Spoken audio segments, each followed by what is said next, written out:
At Bloomberg West, we focus on technology, innovation, and the future of business. And Google is one of the companies creating the technology of tomorrow. But what is Google doing to stay among the leaders in the future of technology? We're joined now by the man who spearheads Google's massive innovation efforts, Peter Norvig, the company's director of research. Welcome to Bloomberg West, Peter. Thanks, Emily. Great to be here. Kind of a broad question, but what is your approach to innovation at Google? I think what we're trying to do is keep the atmosphere of a startup company within a big company, to allow people to innovate. We know that things are changing fast, and the leadership of the company can't figure out everything in advance. We can't have a command and control economy. So we want every employee to feel empowered to come up with innovations and be able to build things from the bottom up, to evaluate them quickly, to weed out what's working and what's not working, and to shift rapidly to put more resources on the stuff that's coming through. You used to work at NASA. You designed Mars rovers. I just think that's so fascinating. How does your kind of space experience inform what you're doing at Google? So NASA and Google, in some ways very similar, in some ways very different. So they're both leading technology, both great set of people, very dedicated people. But in terms of the missions, all the NASA missions are very expensive, and as Gene Kranz says, we can't afford failure. Whereas at Google, in a way, we embrace failure in that we say, let's move quickly, let's get things out there, and if there's a mistake, we can just fix it tomorrow. And so a different type of approach in kind of the lifestyle or the life cycle of whether you're thinking years and decades for a mission versus weeks and months, but both very innovative. So, Peter, from the search for life on Mars, let me take the search for stuff on the internet. You ran search or designed a search algorithm for Google at an important time of the company, 2002 to 2005. I wonder, what was the problem with search then that you were trying to address? I guess we're always trying to improve and make things better. I think that was a time when the internet was just starting to take off. So then we were dealing with billions of pages, now trillions of pages. So it was really scaling to that growth, tracking new types of developments. So blogs came up on my watch as a new type of resource that we had to follow. And tweets are popular today. Video was just starting to be accessible on the web back then. Now, of course, it's everywhere. So as the web progresses, we have to change to keep up with it. Are the changes really dramatic? Is the focus dramatic, or is it more about kind of tweaking what comes up in an existing algorithm? I think it's incremental, that we're pretty good at what we do, but we can always do better, and things are always changing, so we have to keep up with that. So we keep at it. We experiment over and over again. We try lots of possibilities. We see what works, and we add that into the mix. And then we're also thinking longer range of what are the big pictures. So things like cross-language retrieval, where we apply our automatic machine translation to one language to give you results in a different language from what you asked for. That's going far beyond what we thought of 6 or 8 years ago. So you were there in the early days when Larry and Sergey were really trying to build this company. How do you think search has evolved, and what will search look like 5 years from now? How will the experience be different? I think it's getting more personal, and we'll keep doing that. We say PCs are the personal computers. Now it seems like PCs are the impersonal computers, and it's your phone and tablets that are more personal. So search will be more focused on where you are. It'll be more formats on a small screen, a medium screen, a big screen. It'll be direct speech input as well as keyboard input, maybe handwriting input, and so on. And so you're saying you could just speak a search term and, right. and it'll pick that up? You can speak a search term. We do that now. We were driving up here in the car. We weren't quite sure what exit to take, so I just picked up my phone and said, navigate to Bloomberg TV, recognized that, and gave me directions here. So, Peter, let me ask you also the culture of smart people at Google. I've heard stories just about this sort of geek culture doesn't really explain what it is, but really looking for super smart people and having a culture where those smart people put that to work. Talk about that in the early days and when you guys figured out that was a great thing to do and you insisted that you had to keep doing that. I think that's right.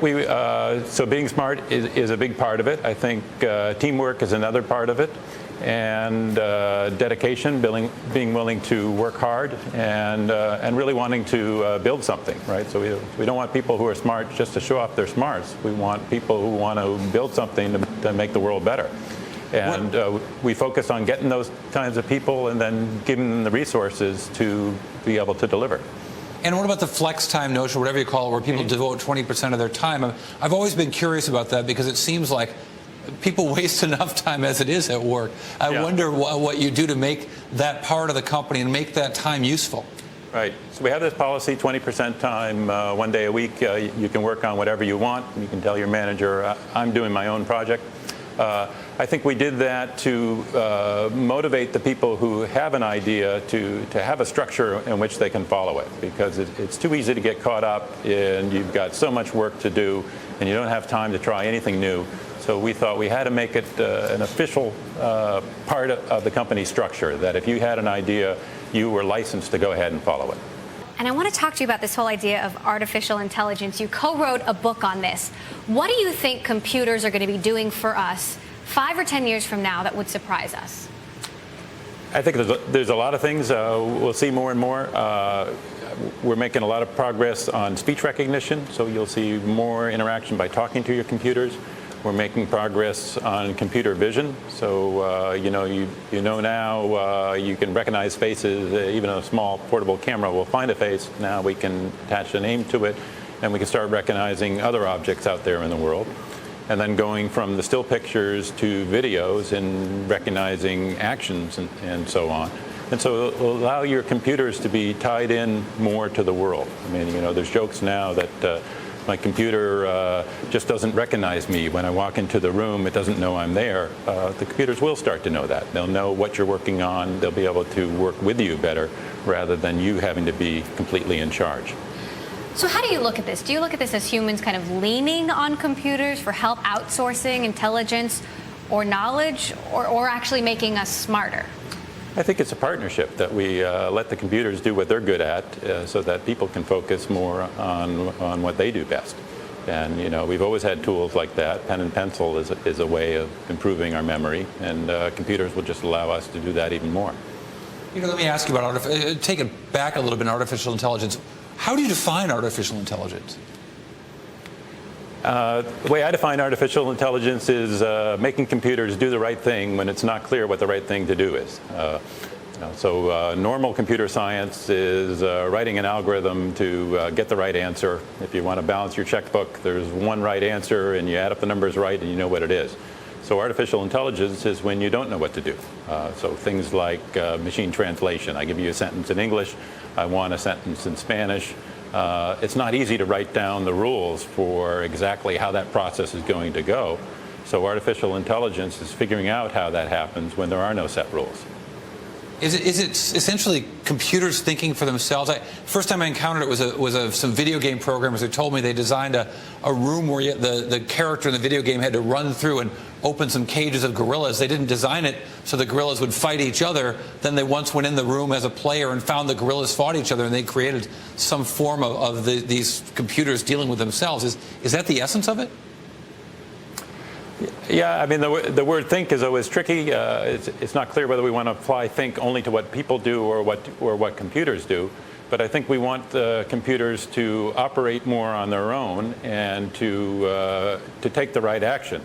And whether you want to call that thinking or not, that's more a question of philosophy, not a question of technology.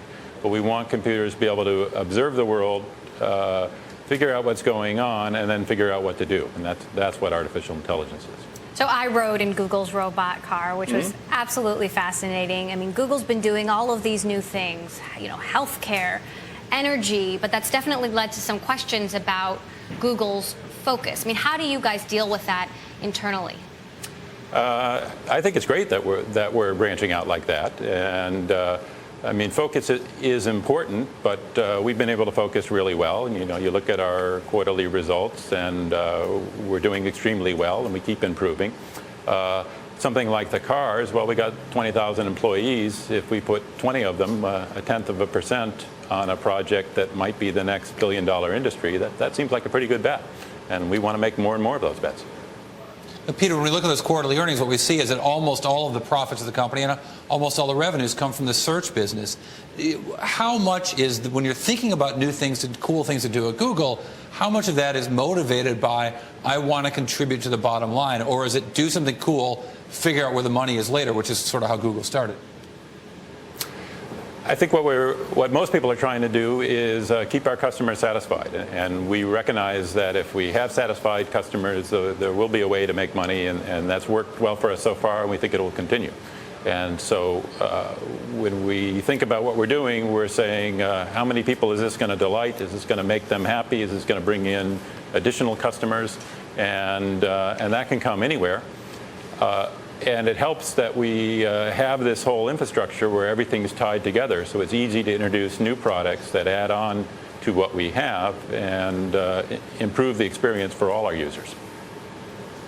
All right, thank you so much. Peter Norvig, Google's Director of Research, will be looking to see what you all cook up next. Great. Thanks. Nice talking to you. Thanks.